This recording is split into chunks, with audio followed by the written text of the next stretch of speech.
Everyone goes zone here. So I wanted to reply to this tweet here, which is actually replying to another. It's replying to this one. Elon Musk apparently said slavery was standard practice throughout the human history until it was ended by white people. And then there's this tweet that's trying to say Elon Musk is is trying to either rewrite history or is just a flat out liar. So then it gives this video. I'm gonna respond to this If you've video. ever talked about slavery with a white person, one of the things you may have heard them say is, oh, well, it's only thanks to white people that slavery came to an end. And I want to give actually 4 reasons why this is a complete myth. The first thing you might hear, for instance, is that slavery has always existed. And the reason why this is usually said in these arguments is because what's trying to be done is a narrative that there's always been slavery, and it was only thanks to Europeans and white people finally being the ones to end this brutal institution. What this ignores, of course, is the fact that the transatlantic slave trade was the most massive expansion of slavery in history, with roughly 20 to 25 million slaves. Even the Roman Empire, which heavily relied on slavery, had at its peak roughly 5 to 10 million slaves. In the Arab slave trade as well, which was actually also a much longer time period, had 10 to 17 million slaves. And of course, the transatlantic slave trade, for instance, was far more brutal and involved hereditary slavery. I recommend you go check out the other video I did talking about this. Now, the second myth is also So yeah, so slavery's always been around. That how does that contradict at all? uh when Britain abolished slavery, when did Britain abolish slavery? 1833. Yeah, the 1830s. Then just England's white.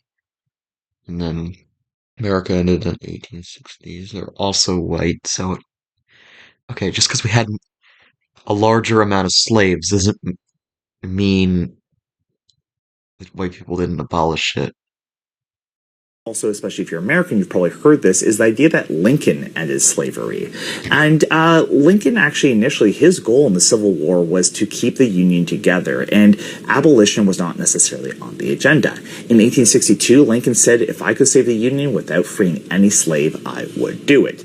But it was only once there were slaves who were escaping the South to come to the North and join the Union Army that Lincoln realized that he could use the cause of abolition to galvanize slaves to help the North. And so, in other words, it was the activity of slaves, it was thanks to slaves that they were able to end their own slavery, not because of Lincoln's own action in isolation.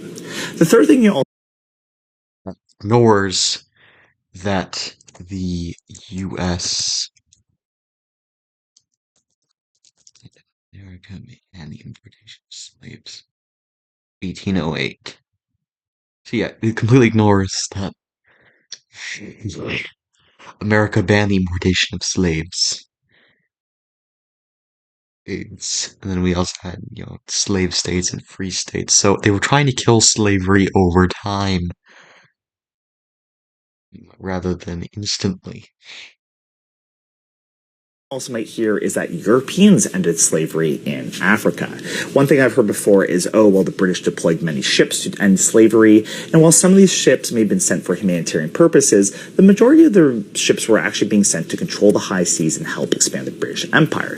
The British were also, for instance, actually importing 80% of their cotton from the American South, while they were supposedly triumphing the abolition cause. The British were hypocrites. Yes, we know they were contradictory. The British, for example, England was a democracy at home, while globally the colonies were generally authoritarian. So yeah, this is nothing new for the British Empire.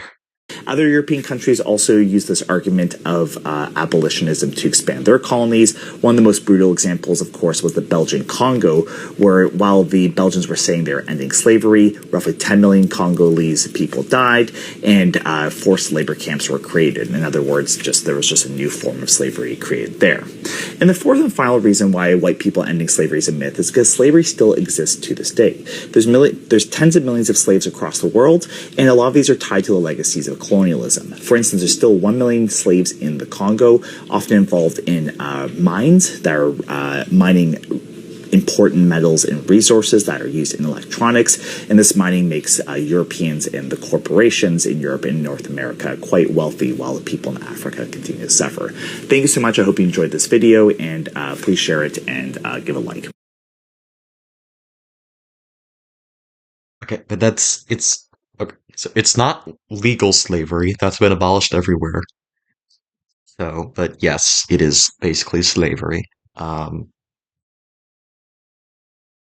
but it's okay. That doesn't really work because before colonialism, there was slavery. Okay, before colonization, the Europeans got a majority of their slaves from African slave traders. Eaters.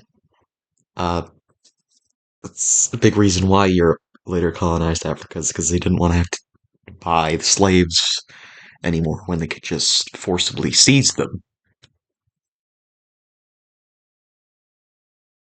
So, and it's yeah, and it's the countries now doing basically slavery, like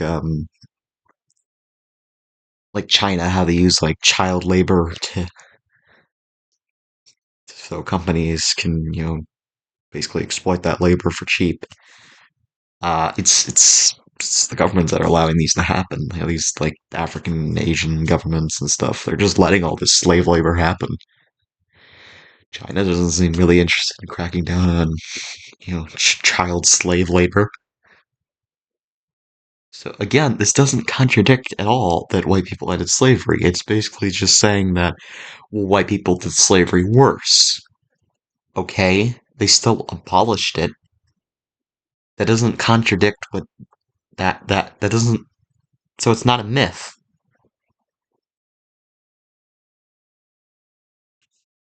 And then also like there's still slavery in like African and Asian countries, which okay, and it's those countries allowing that labor to happen, like in Dubai, in the United Arab Emirates, they have slave labor in the capital. They bring tourists over and they take their passports and use them as slave labor.